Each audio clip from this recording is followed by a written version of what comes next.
Honours study में आप सभी का स्वागत है। कक्षा 9 एनसीईआरटी गणित में हम आज प्रश्नावली 11.1 का पहला सवाल कंप्लीट करेंगे।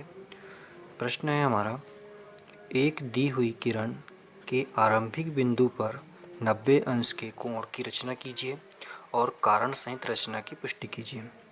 ठीक है, तो हमें यहाँ पे एक किरण बनाना है जिसका आरंभिक बिंदु पर 90 अंश का कोण यहाँ पे हमको बना के रचना करनी है। तो इसको पहले हम रफ में समझेंगे कि किस तरह से रचना करनी है।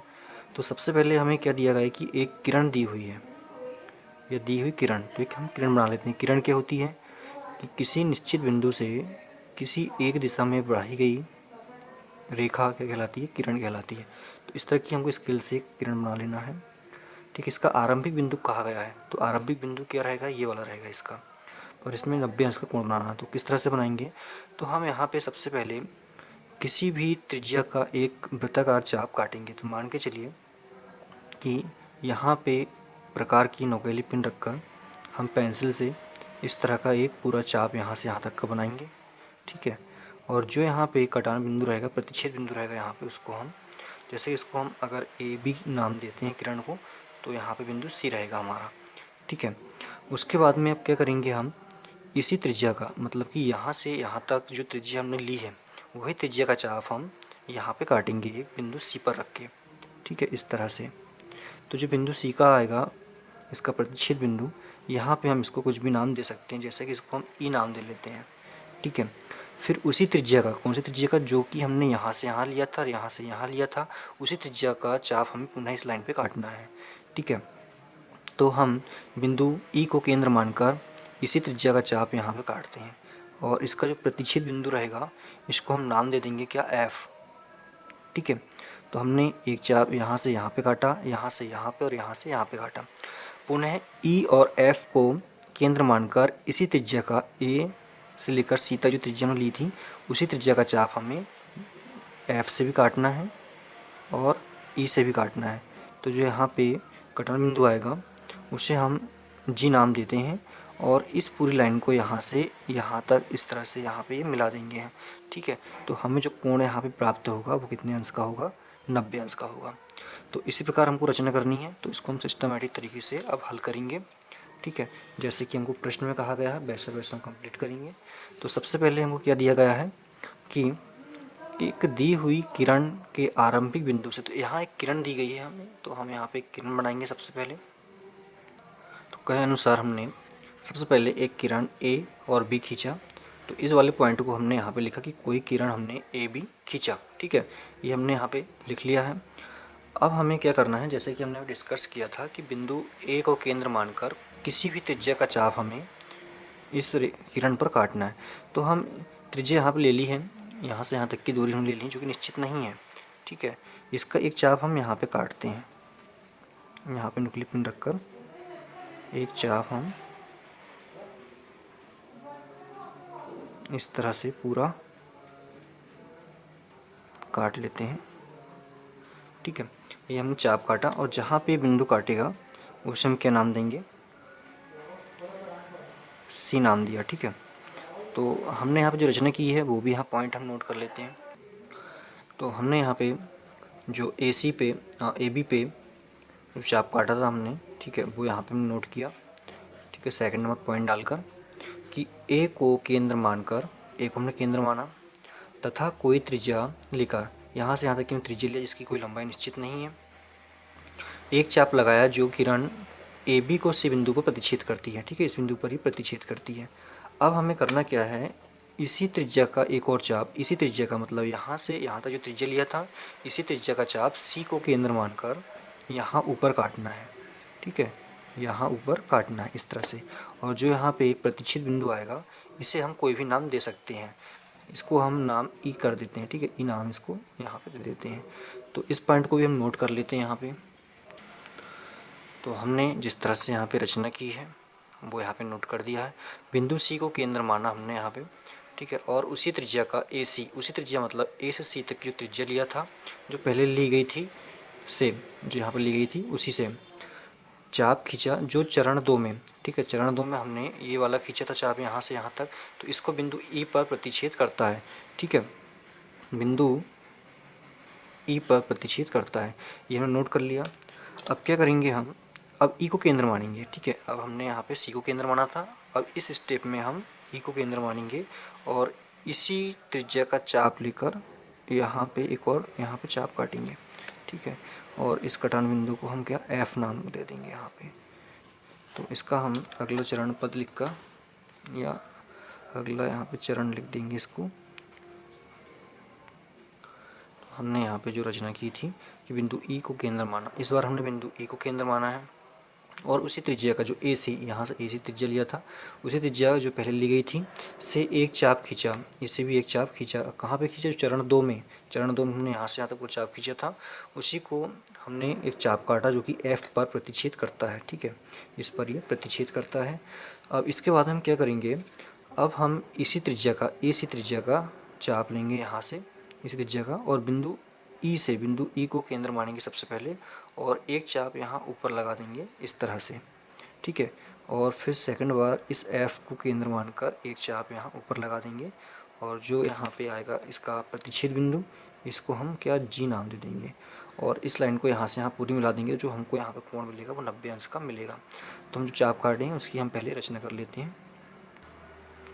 तो हमने यहाँ पे नोट किया कि ई तथा एफ को केंद्र मानकर उसी त्रिज्या ए सी जो पहले हमने लिया था, ठीक है, इसको केंद्र माना, जो त्रिज्या हमने ए सी लिया था उसी में यहाँ पे एक चाप काटा जो जी पर प्रतिच्छेद करता है। ठीक है, अब अगली स्टेप में हम इन जी से ए को मिला देंगे, जी से ए को मिला देंगे, ए को इस तरह से। तो हमें जो अभिष्ट कोण प्राप्त होगा वो 90 अंश का यहाँ पे प्राप्त होगा।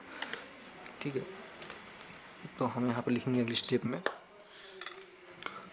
चरण नंबर 6 में कि ए से या ए और जी को मिलाया। ठीक है, इसको हमने मिला दिया है और इसी प्रकार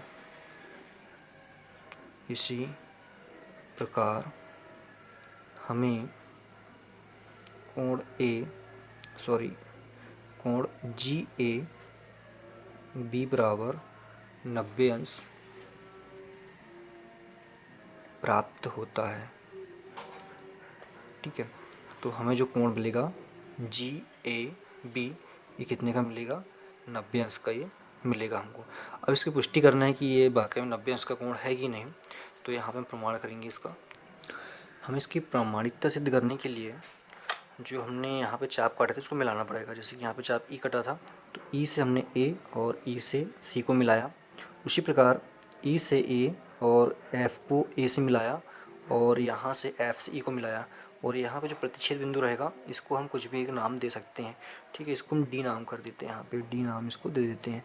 ठीक है, अब एक ही त्रिज्या की चाप होने के कारण ये वाली भुजा और ये वाली भुजा, मतलब इस त्रिभुज की तीनों भुजा आपस में कैसी हो जाएगी? बराबर हो जाएगी। और उसी प्रकार यहाँ पे भी इस त्रिभुज की तीनों भुजाएं बराबर हो जाएंगी आपस में। तो ये दोनों जो त्रिभुज होंगे वो समबाहु त्रिभुज होंगे और समबाहु त्रिभुज का जो प्रत्येक कोण होता है वो कितने का होता है? 60 अंश का होता है। ठीक है, उसकी हम रचना करेंगे। तो प्रमाण करने के लिए हमने यहाँ पे नोट किया कि ई सी ई ए एफ ए तथा ई एफ को जोड़ा।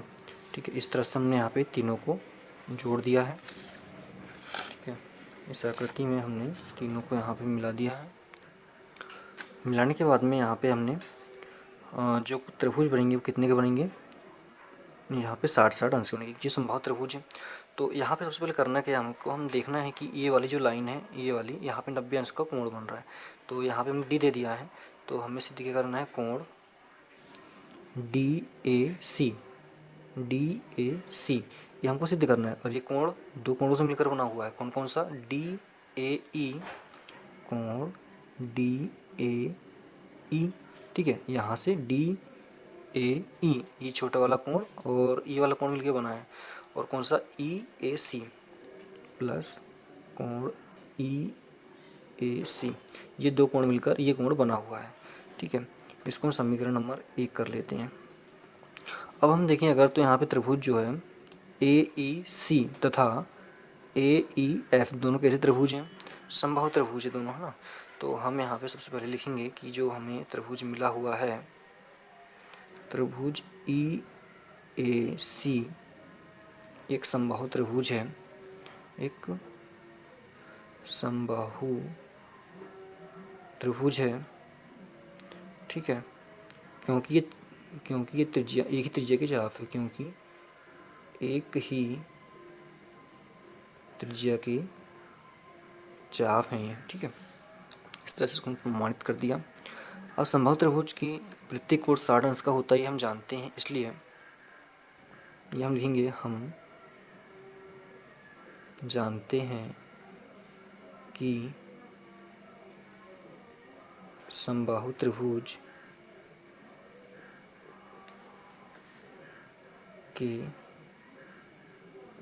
प्रत्येक कोण 60 अंश के होते हैं, इसलिए इस वाले त्रिभुज में जो कोण बनेंगे इसको हम डायरेक्ट कर लेते हैं। कोण ए प्लस कोण बी प्लस कोण सी, सॉरी यहाँ पे प्लस नहीं, बराबर आएगा। कोण ए बराबर कोण बी बराबर कोण सी बराबर कितना, 60 अंश का जाएगा। तो ये वाला जो कोण हुआ वो कितने का हो गया, 60 अंश का हो गया, ठीक है। इसलिए हमें चाहिए ये वाला कोण, इसलिए कोण ई ए सी बराबर 60 अंश का हो गया, ठीक है।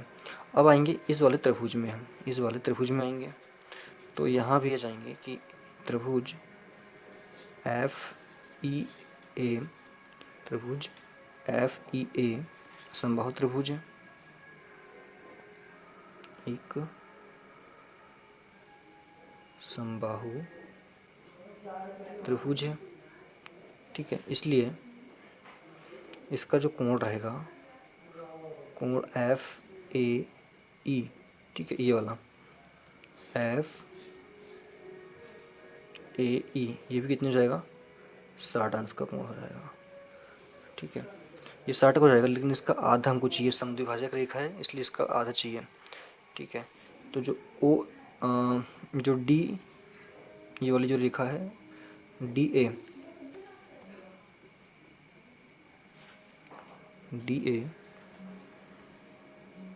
कोण एफ ए ई को समद्विभाजित करती है, को समद्विभाजित करती है, ठीक है। ये जो रेखा है ये वाली, इसको समद्विभाजित करती है, समान दो भागों में बांटती है, इसलिए जो इसके कोण रहेंगे, कोण ओ ए, सॉरी ओ नहीं, डी आएगा, ये डी ए ई, ठीक है। 60 का कितना, 30 होता है, ये 30 अंश का हो जाएगा।